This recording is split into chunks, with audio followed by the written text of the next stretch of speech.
Chronicles podcast is Ben and Amy White from It Starts With a Voice. Welcome to the podcast, Jim and Amy. Thank you, Daniel. Thank you, Daniel. We're happy to be with you today. Awesome. And let's go ahead and begin with an introduction about yourself, your family, your faith background, and just an overall introduction about yourself. Go ahead. Okay. Well, Ben and I have been married for almost 20 years, and we live in Wilmington, North Carolina. We have 4 children. Our oldest 2 are 14 and 12, both girls, Lily and Emma Grace, and they are both typically developing. And then we have 2 younger children, Bo, who is 8, and Jane Adeline, that we call Biddy, is 3, and both Bo and Biddy have Down syndrome. We live in, I think I said, we live in Wilmington, North Carolina. We've called this our home for 18 years now. Close to, yeah. And I think that's about it. Awesome. And I first heard about the work that you guys have been doing on the Special Olympics blog, and then on the all-world.org site. And let's first, before we get into to the song that you guys have written, let's take our listeners back to when your 2 youngest children, Bo and Biddy, were born, and when they were first diagnosed with Down syndrome.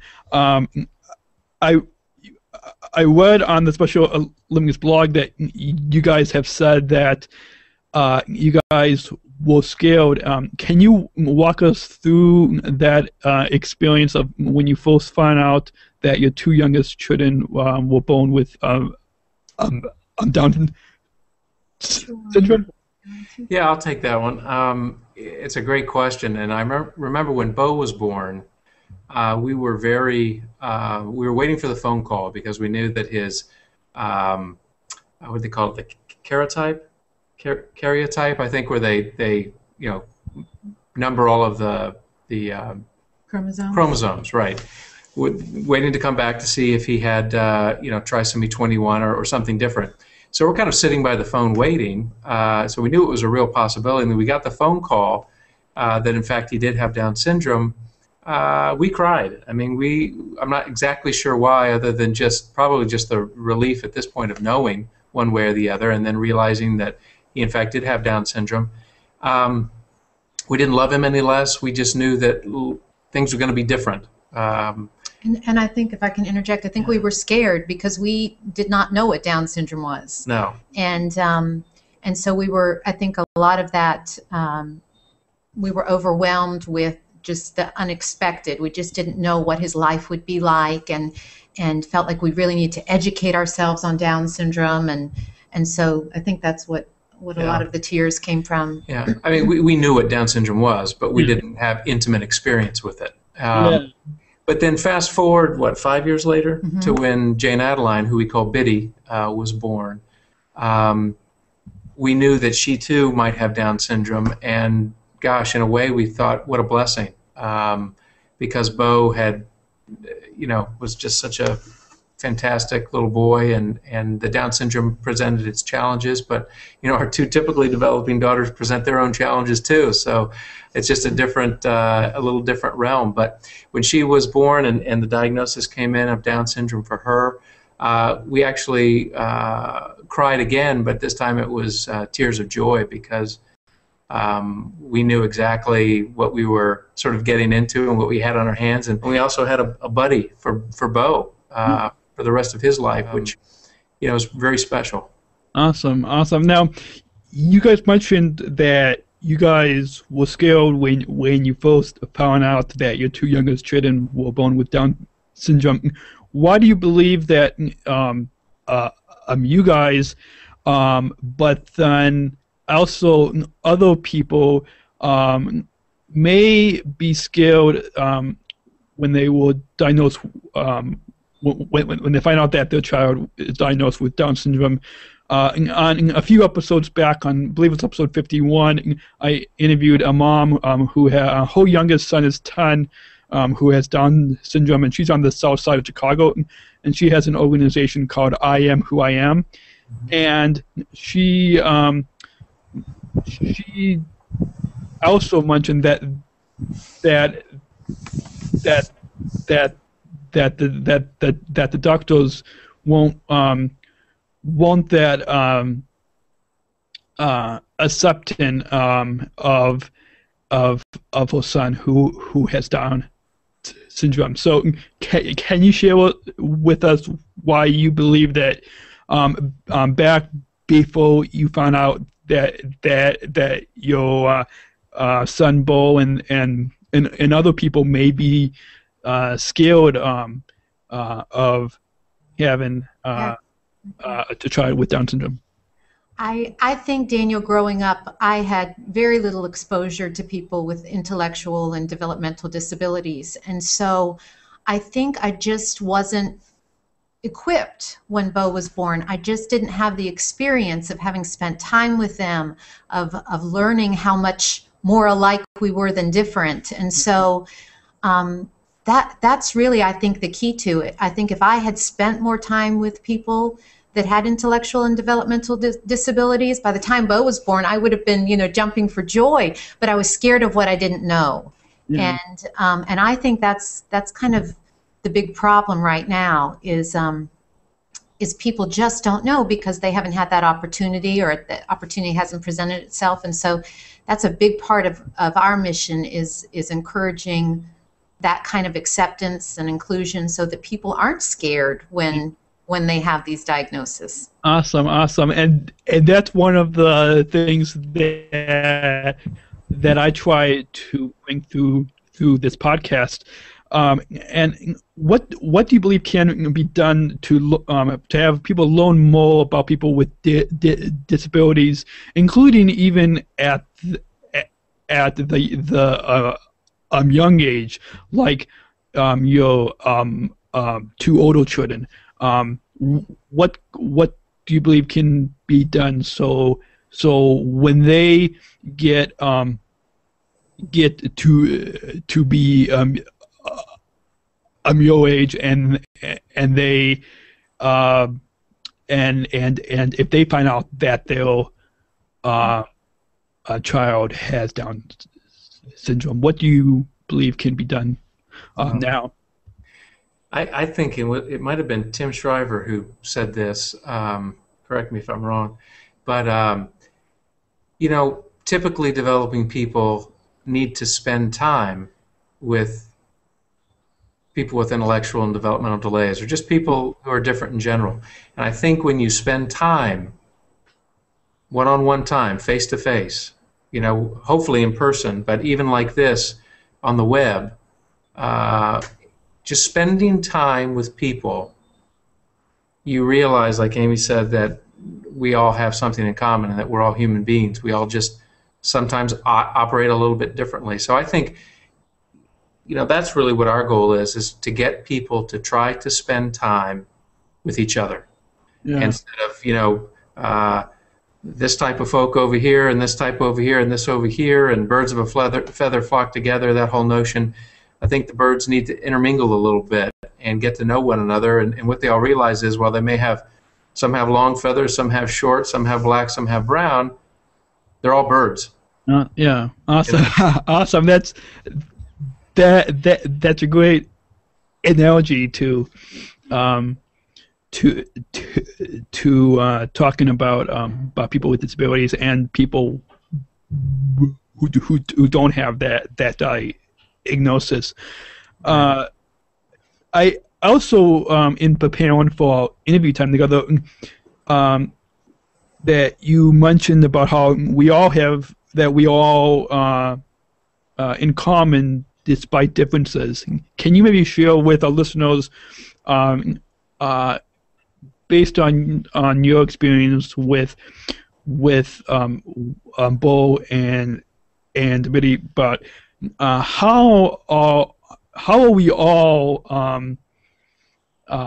in common despite any difference or disability, as I like to describe, because I myself have learning disabilities and a speech disorder. Despite any disability label, as I like to refer to it as, despite any disability label or difference, how are we all in common? Yeah. Sure. Well, somebody said once, most of what I say I've heard somewhere. It's not unique to me, but treat your children the same by treating them all differently. And I think you have to meet people where they are. I think a lot of times, we can go through life and we look at different people and we sum them up in a half a second, and we don't even try to reach out to that person and speak to that person and communicate with that person right where they are at that point in time, with their challenges or with no challenges. I mean, everybody has challenges. Some are just more visible than others, right? Yeah. But, Well, I would just add that I think the fact that Bo and Biddy have Down syndrome is just one of the things that makes them unique. Bo loves to throw a football. Both of them love to dance and sing. They love music. They love hanging out with friends, just as other kids do. It's just they have one extra chromosome, that's just one of the things that makes them unique. And we share, we all share humanity. We all have dreams and goals, and so do Bo and Biddy. And I think when we can recognize that we were all created individually, uniquely, beautifully, perfectly, we can accept each other a lot easier. Awesome. Now, can you share with our listeners about perhaps a story about Bo and Biddy, about how they share or how they bring the joy to your entire family and to the entire world, to every person that they meet. Show any type of story with our listeners. Well, one of the unique things about Bo and Jane or Biddy, but I'll speak about Bo for a second because he's older and has had more life under his belt. Bo is one of those people who he will treat you with respect and dignity regardless of what you look like, regardless of how you're dressed, regardless of how you smell, regardless of anything. He will treat you first and foremost like a human being. He will want to meet you and talk to you, and he will not judge you. And when people see that, I think it's very powerful because they realize that, here's a 8-year-old little boy with Down syndrome who has the ability to do that. And most of us, I shouldn't speak for everybody, but I don't always have the ability to do that. Yeah. And he does. And that is a very powerful testimony to the world when they see him do that every single day. And we learn a lot from that, and our daughters have learned a lot from that, and our friends, both adults and children, I think have learned a lot from that. Mm-hmm. Yeah. I definitely believe that's a great gift that people who may look different. We have just a few minutes before our first break, but the graphic at least the new graphic for the podcast that you guys probably have seen, or at least it's the one that shows up in iTunes, and is a picture of a friend of mine who's also on the same Special Olympic swim team. She and her family actually recently moved down south, but I have a lot of friends who have Down syndrome and other disabilities, and I don't see my friends as someone who has Down syndrome or a disability. It's more that we're just the same, and you almost, I think, and I'm sure that you guys can agree with this, that you really can't really see that they have Down syndrome when you just spend a lot of time with them, and just you really just like I'm sure like your older children or other people who may not have this label, you see them just the same, and I think in just the fact that you don't see them with these features, it's really it's really powerful as well. Would you guys agree with that? And any comments that you want to share on that? Yeah. Yeah. No. Yeah, no, I think you're right. One of the experiments that we've done from time to time with our children, especially our typically developing girls, is say to them, imagine when you met someone, your eyes were closed, right? And the only way you could communicate with that person is to speak to that person or to touch that person, touch their arm. And that's kind of the experiment too, is close your eyes and put your hand on anybody's arm, and for the most part, it's going to feel like an arm. Yeah. You're not going to say, oh, that's a Down syndrome arm. Yeah. Or, that's an arm with somebody with a speech impediment. Or that's an arm with somebody who has cerebral palsy. No, it's an arm. It's a human arm. And that's where you have to start with people, because, while some people are born with their challenges, whether they're chromosomal or, otherwise, some people develop those challenges later in life through, unfortunately, maybe a car accident or a heart attack or a stroke or something, and they have the equivalent sort of challenge at that point in their life. And you have to help your kids think through, say, if that happened to me or your mom or anybody that you know, would you then decide, that person is of no value anymore because they're not up to my standard or what have you? No, you wouldn't do that. You'd say, hey, that's what it is right now. That's where they are, and I'm going to be there with them. So it's awesome. Yeah. Awesome. That's way good. What's now time to just take a quick break, and today's guest is Brendan and Amy White from itstartswithavoice.com, and when we come back, we'll talk about their experience with Spread the Word in the World, and we'll continue this conversation, in particular about their two young children who have Down syndrome. You listen to the Special Chronicles podcast. It's at specialchronicles.com, and we'll be right back.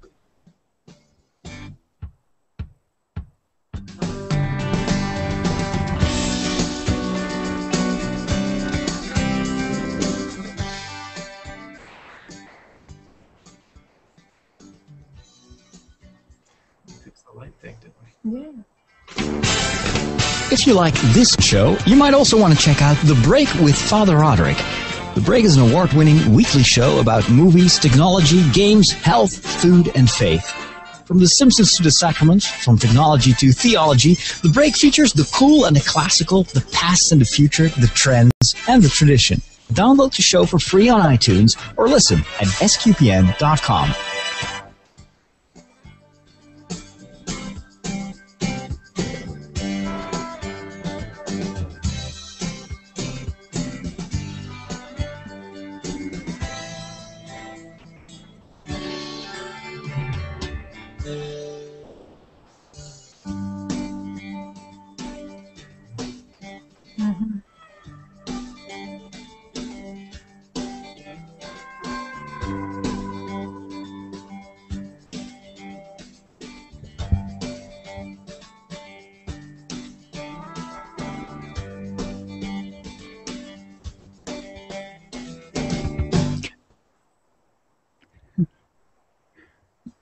And we're back. Today's guest on the Special Chronicles podcast is Ben and Amy White from itstartswithavoice.com.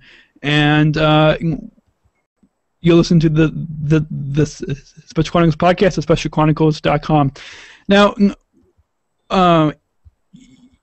as I'm sure a lot of our listeners may or may not know, but if they, when they're especially paying attention to the Spread the Word to End the Word campaign, and they have visited all-road.org, they or even the Special Olympics blog, they probably have seen your family featured on the campaign website, and especially by you sharing with us about your story with your two youngest children.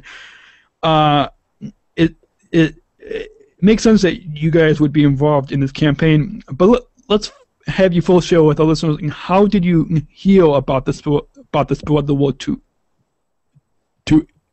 End the Word campaign? Sure. Well, surprisingly, we only heard about it about a year ago. I was at a support group meeting with our special guest, who was from the Special Olympics, and she was there specifically to talk about Spread the Word to End the Word. And I just left the meeting feeling empowered, like this was something I wanted to be a part of. And so it's been about a year. Yeah. She came home that night. I remember it because I was laying in bed waiting for Daniel, and she came home and she told me about this speaker, and literally within 48 hours she had written the song. It starts with a voice and the lyrics, and it was done. Awesome. It just sort of flowed right out of her. So it was really a sort of a seminal moment, I think, in her life. Awesome, and we'll get into more about the song they wrote in just a moment, but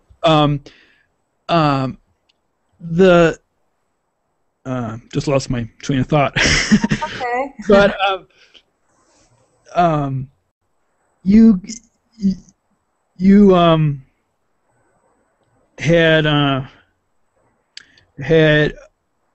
mentioned and this might have been in the video that you guys have, but you might have mentioned about how one voice can inspire a change. How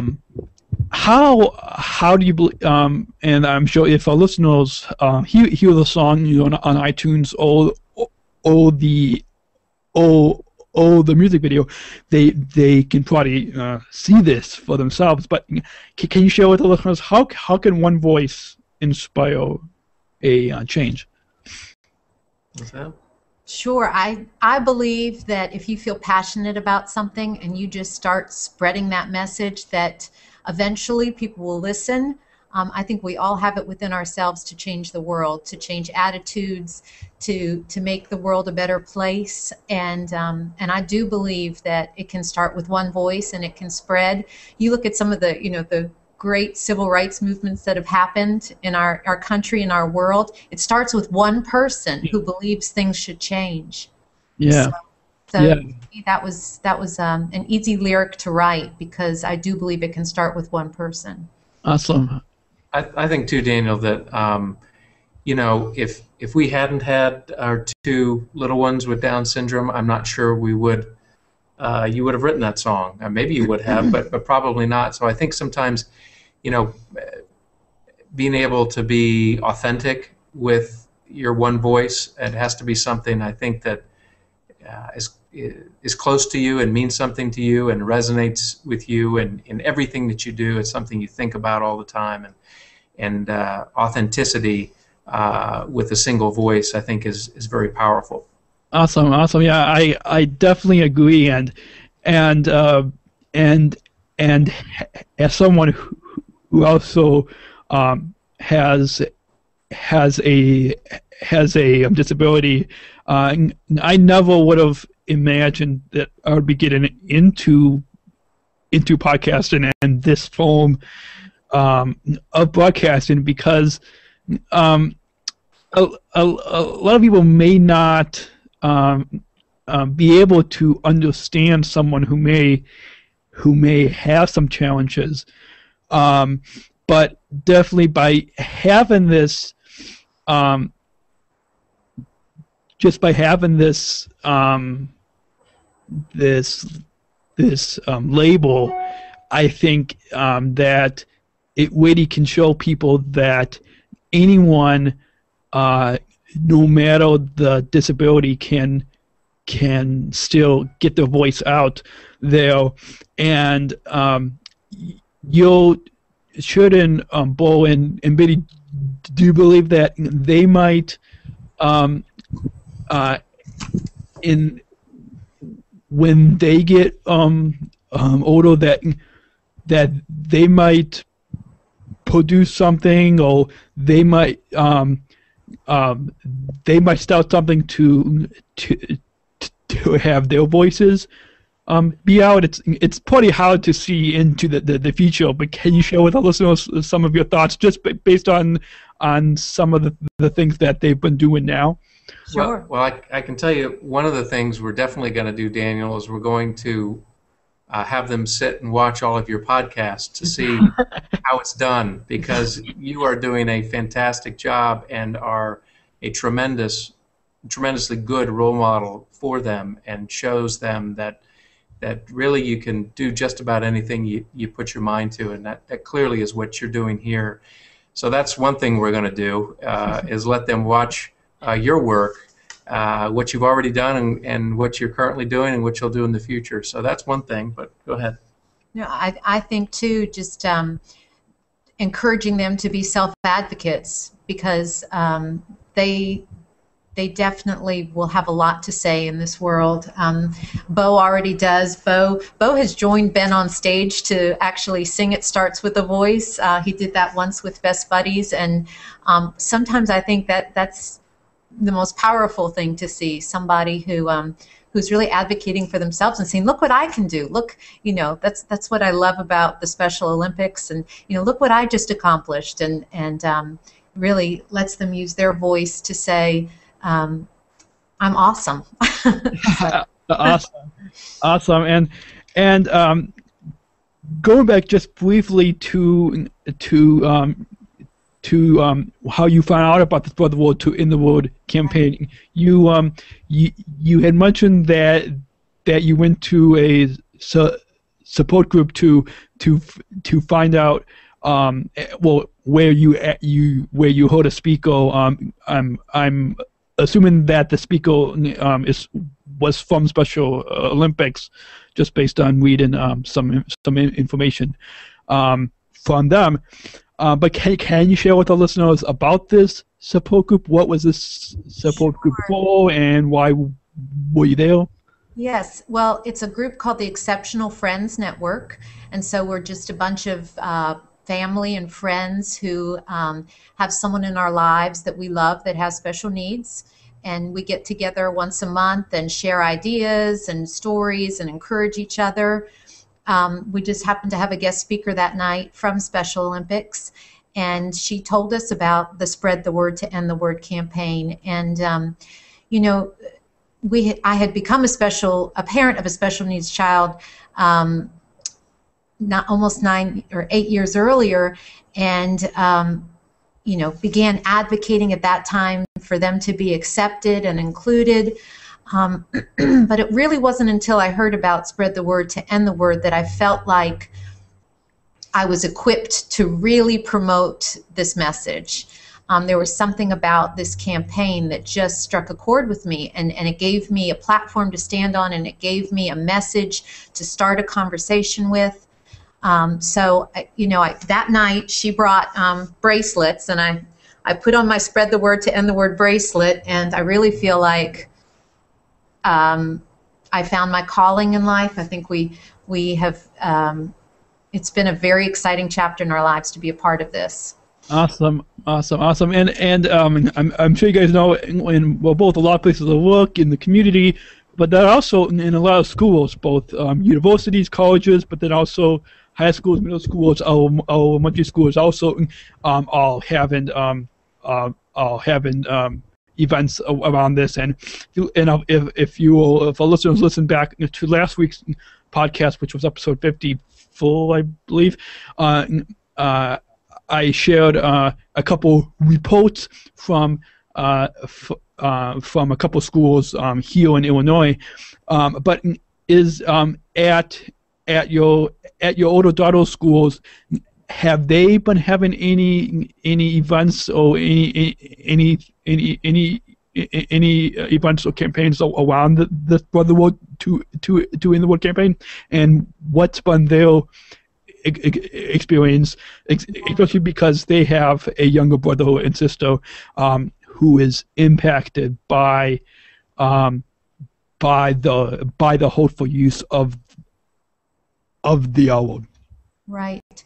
Well, interestingly, our older daughters have been homeschooled this year, so we spent the Spread the Word to End the Word Day of Awareness visiting some local schools here and being a part of their festivities. And I'll tell you, this community we live in has really embraced this campaign, and it was exciting to go to a high school cafeteria at lunchtime and stand there and watch hundreds of kids come and sign the pledge.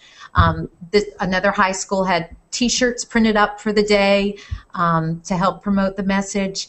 One of my daughter's friends made her own personal YouTube video to help spread the message. It has been just an awesome thing to see within our community, and then just watching on social media what's happening all over the country. It's a really cool, exciting thing. Yeah. Awesome. And did your children, Bo or Biddy, come along with you guys? I saw in the video, Ben, when you dropped your son Bo off at school. So I'm sure he was at school. But did you bring them along, or even if it wasn't on the March 6th Awareness Day at any other events in your community, and can you share with us about what that experience has been like? Yeah, we try to bring them to everything that we can, but at the same time, what we found is we always want to do what we feel is in their best interests all the time. So while we want them with us all the time, especially at events like that, because I think it's good for people to see us out as a family and that we're really like any other family. There are times when Bo and Biddy are overwhelmed, and either through all of the people, all of the noise, all of the activity, it's a different place, it's a strange place, and we know them well enough now to know that, hey, you know what, this event is not going to be a good event to take him or her to. Or if we do, it's for a short amount of time, or we try to have 2 or 3 extra people to sort of, intercept them if they wear out or just decide that they have had enough, On that same note, though, the way we started our day on Wednesday was at a high school where we went and I started by speaking to the student body about Spread the Word to End the Word, and then Ben followed with the song. And as I stood there and spoke, Biddy stood there holding my hand. She introduced herself on the microphone, and then she just stood there and watched me while I spoke patiently. Yeah. So we do involve them as much as we can. And like Ben said, we just try to plug ourselves into the community as much as we can with them, and hopefully people see them and I think as they get older, it's going to become easier and easier to really have them with us with every single thing. But right now Biddy is almost 4, and she doesn't really speak. She babbles. She thinks she's talking. She doesn't really understand a whole lot of what she says. But as her speech develops and as Bo matures, it's really going to be neat to have them there all the time with everything and let them speak on behalf of for themselves, and because we're always tending to speak for them at this point. But it's gonna be neat when they can really represent themselves. Yeah. I'm sure it will be, and I'm looking forward to following your story. You had mentioned about how you came home from the seppuku meeting and how the words from the song it starts with a voice, just I guess you could say, flowed out of you. Can you share with us more about some of the backstory to how did the words come to you? What was that process like about how it got started to write the song? It starts with a voice.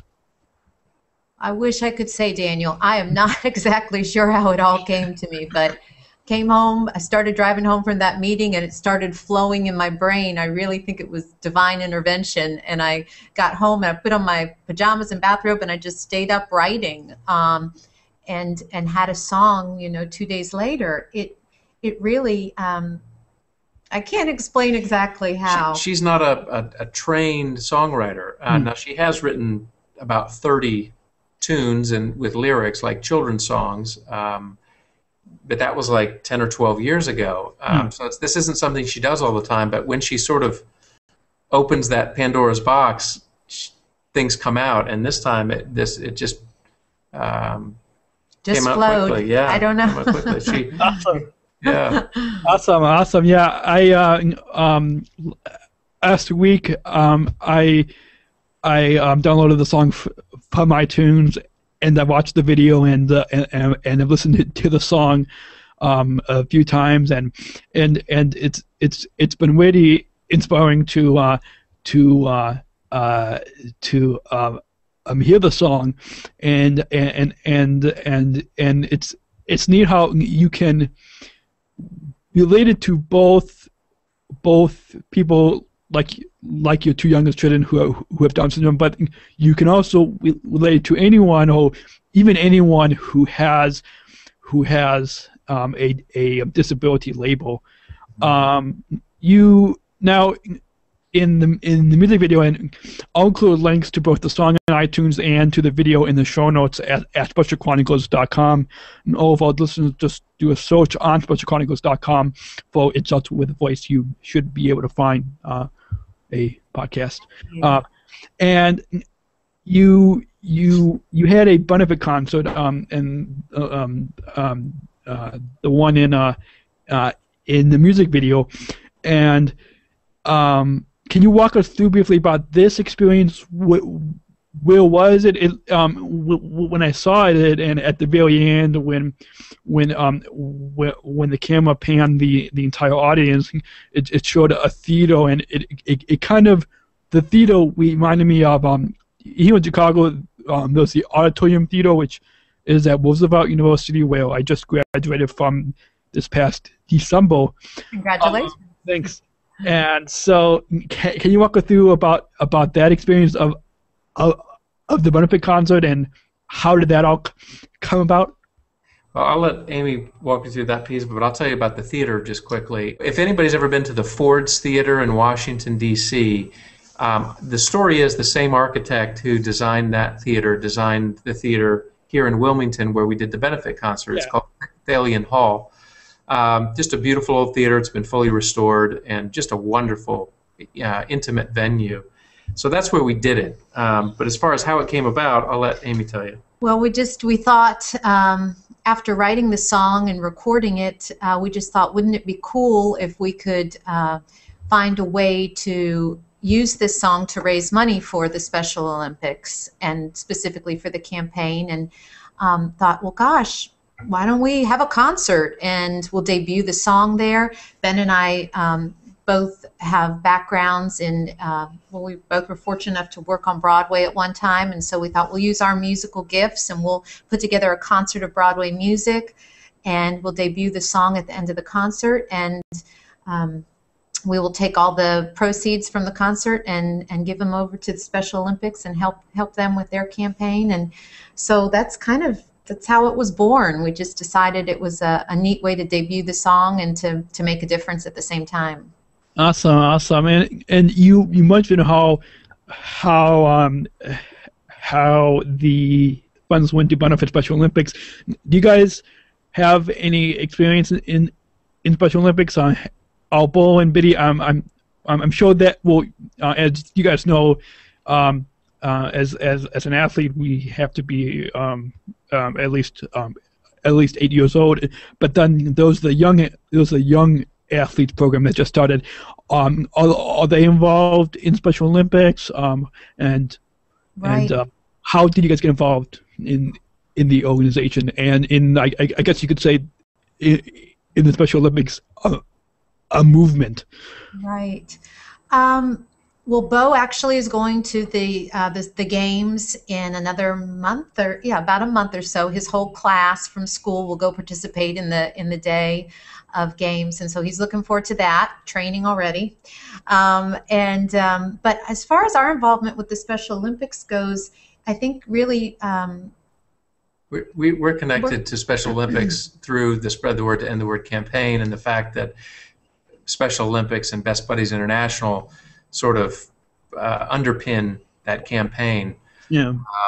But beyond that, we hadn't really had any experience with Special Olympics or Best Buddies. It was really Amy, the Spread the Word to End the Word campaign, resonating with her, and then her sort of drilling down into that and seeing who really sponsors that, and it was Special Olympics and Best Buddies. Awesome. Yeah, it's definitely been great to be involved in Special Olympics. I actually got involved when I started high school in about 2004, 2005, and one of my special ed teachers, who was my case manager, she actually told me about our local Special Olympics, and so it's been really a great part of my life, because growing up in school, I didn't talk a lot and really didn't have a lot of friends. So it definitely helped a lot, and I'm sure as Bo and Biddy get involved more in Special Olympics, you'll continue to see the benefits. Yes.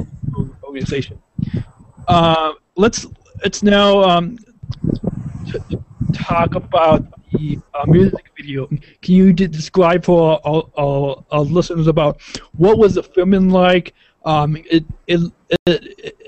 looked like in the video that they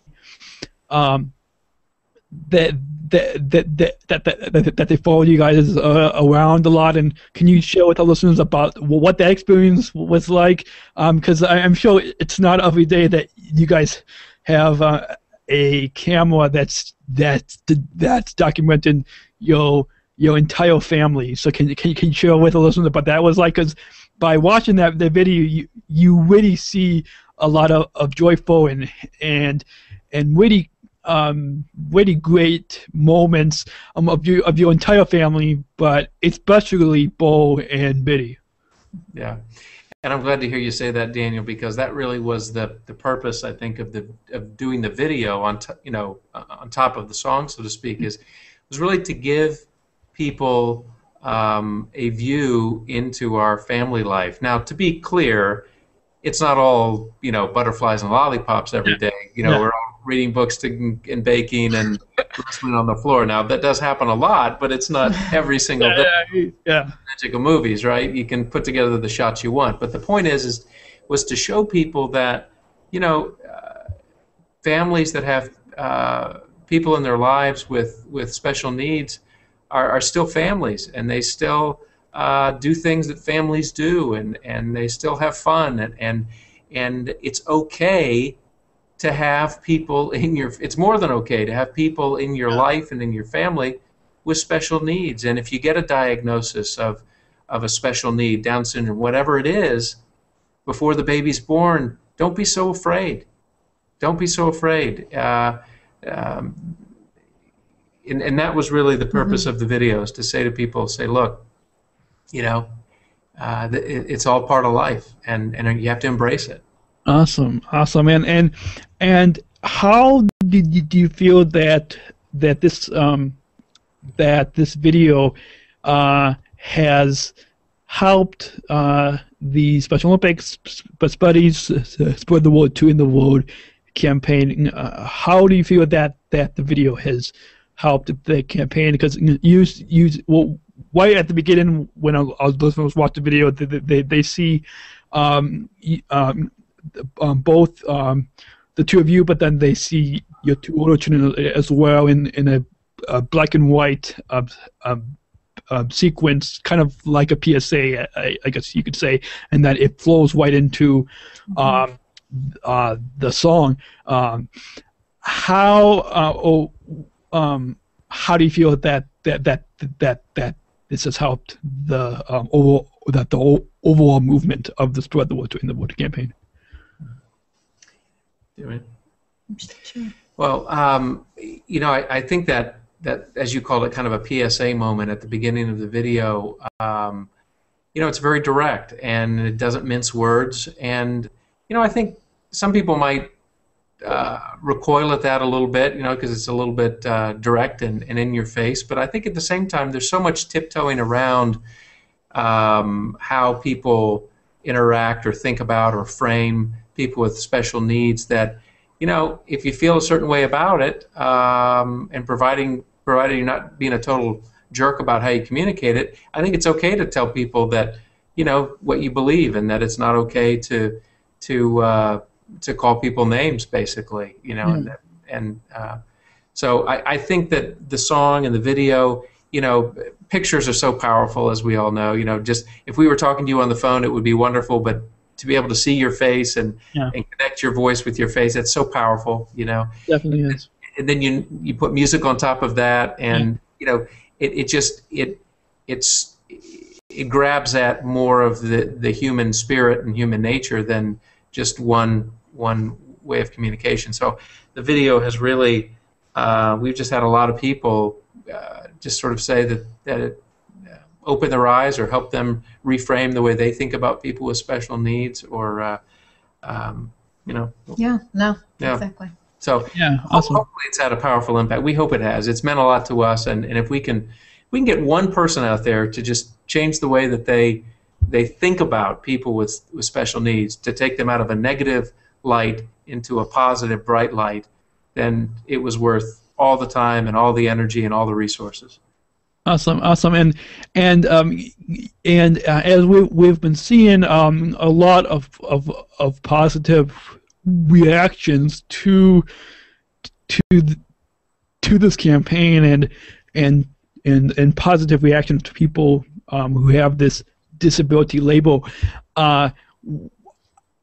Have you guys heard any negative reactions? Like I haven't really as a journalist, I haven't really heard that much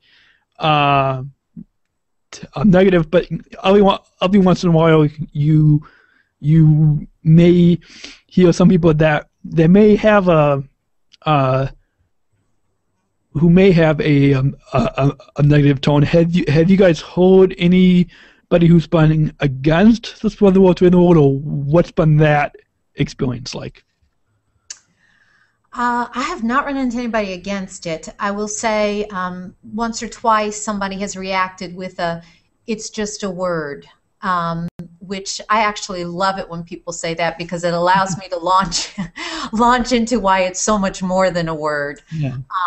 And so I would say, though, by and large, it has been just everything we have seen has been a very positive, lots of positive feedback, Yeah, I don't think we have either. I mean, there have been some pretty public people in the media who have thrown the R word around that you're probably aware of, that some have been apologetic about it and some haven't. And it seems like the ones who aren't, it becomes an issue for them of, you're trying to be the word police, and you're trying to restrict my rights of free speech and all those sorts of things. And to me, personally, that's not really what the campaign is about. The campaign is, when you say don't use the R word, it's really a stepping off point to say, yeah, that's what we're going to hit you with, because it makes somebody say, well, what do you mean I can't say that word? Well, you can't say it because this is what I want you to think about. Yeah. That's really, because you can't control what people say, but you can get people to stop and think about how they think about people who they throw that word, when they throw that word around. So yeah, absolutely.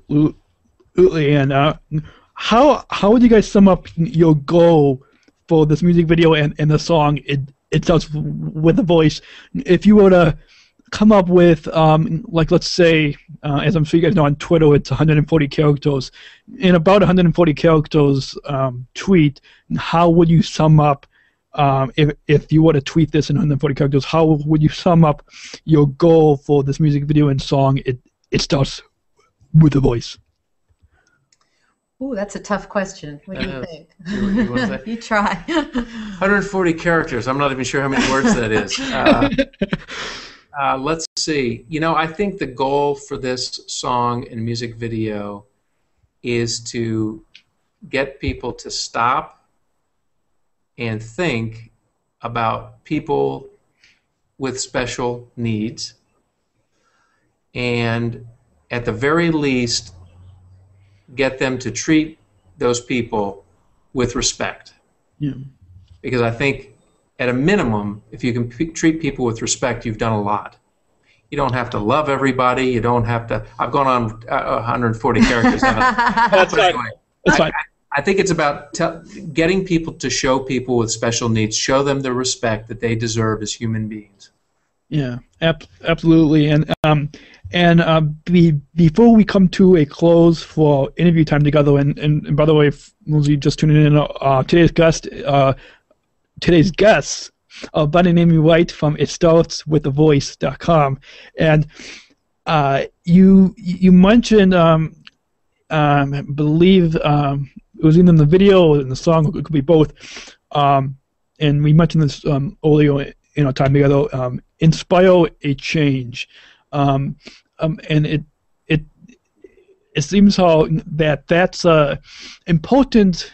Another important takeaway from the whole mission of this song that our listeners can really join in with you, your family, myself, and Special Olympics, and this whole Spread the Word in the Word campaign, that we can really inspire a change. How do you believe that you and your family, through this song and music video, are helping to inspire a change in our global society? That's a great question, Daniel, and I think I'm speaking for Amy.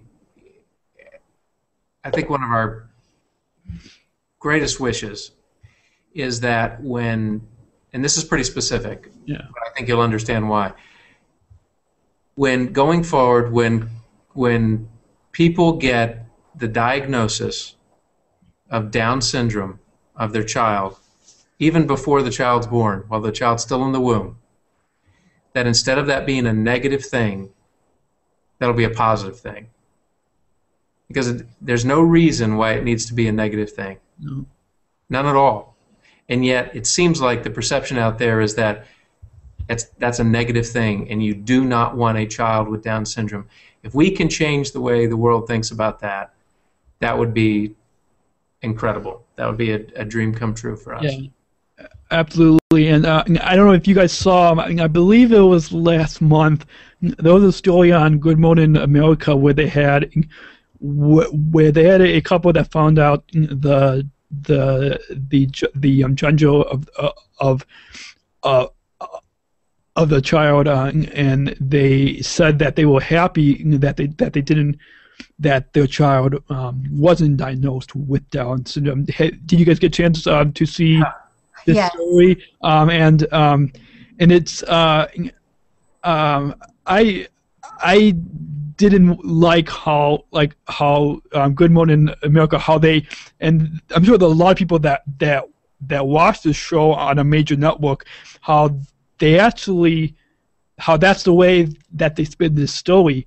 Right.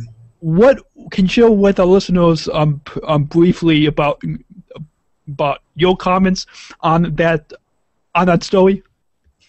Yeah, that really saddened us too, Daniel. It was the good news and the bad news. And, I think it goes back to just helping change people's attitudes, people's perceptions of of people who have intellectual and developmental disabilities, and so that it's not framed in a this is a bad thing as opposed to a good thing. This is a life. This is somebody that was created perfectly, and they're a little bit different than you, but that's okay. I'm a little bit different from Ben. Neither one of us have any less value, and neither do our children. So yeah, those, I think if we can just, and it's happening. Perceptions, attitudes are changing, but it's got to grow. It's got to continue. And so when we're watching something like that, I hope 10 years from now it'll be the good news and the good news. You're going to have a baby girl, and this baby girl has Down syndrome. And that's great news. And that's the first thing I say to somebody when I've heard they have a baby, they're expecting a baby with a disability, or that they have just had one. I say, congratulations. That is awesome. So I think that it takes time. It takes some momentum building, and the momentum is building. I feel it, and I think that day will come. I pray it will. Yeah, the perception has to change that any type of disability, physical, intellectual, whatever it is, the perception has to change that equals bad, that equals negative, that equals less value. Because it doesn't. It doesn't. And yet that is just heaped upon people, just heaped upon them. You're always screening for something. You're always trying to see, if something is amiss, type thing. And the fact of the matter is, it seems to me kind of, it's really off-putting to me, because here's this unborn child who, ahead of time you feel like you can do something about it. And yet if that child was in a car accident when they were 8 years old, and now all of a sudden is in a wheelchair or can't speak or whatever the case is, what are you going to do with that child now? Yeah. Right? There's a real disconnect there, and I don't think people think through it logically, and I think it's ugly, and it needs to change, and that's what we're trying to do. Awesome. And you guys are doing a great job, and we're near the bottom of the hour of our interview time together. And can you share with our listeners how they can find out more information about you, your song, and on website, Facebook, Twitter, any social media links? Sure. Thanks for asking. Started a blog about a year ago, and it startswithavoice.com. Share stories, experiences, pictures, what's going on in our lives. It's linked to our Facebook page. You can also look there for It Starts With a Voice. Mm-hmm. And I think that covers it. Come join us. We'd love for you to be a part of our journey. Yeah. Awesome. And I'll include links in the show notes at specialchronicles.com. If our listeners look for the episode, it will probably be episode 55 for this week. And if our listeners look in the show notes, I'll put links to your blog and to the music video and to the song in iTunes, so our listeners can find out more information. We have just about less than a minute left in our interview time together. Can you share with our listeners some final thoughts, just to sum up our time together that you would like to share with the listeners? Sure. I'd like to sort of direct it back at you, Daniel, and just say how I know I'm speaking for Amy here, just the time we've spent with you today, the fact that you're doing what you're doing and using the internet and leveraging it in such a powerful and positive way is what will help us attain our goal and our dream of getting people's perceptions and the way they frame people with special needs and different intellectual and developmental disabilities differently. And we just encourage you to keep on doing what you're doing, because it's good work, it's powerful work, it's well done, and you are the tip of the spear. And thank you for being that. Thanks. For people like us. Thanks. It's been really gratifying to hear a lot of feedback from listeners, and I have some exciting things that are coming in the works that that I'll announce soon. But we have some big plans for the future. So I'd like to thank you once again for taking the time to come on the podcast, and I look forward to talking with you guys again soon, and maybe even as in the near future as a travel mode for some live broadcasts and some speaking engagements and stuff. Maybe in the future get a chance to meeting you guys. We'd love that. You're welcome. Come down anytime. Awesome. Thanks. So Daniel. look forward to talking with you guys again soon, and Sounds good. see you online. So keep listening to the Special Chronicles podcast at specialchronicles.com.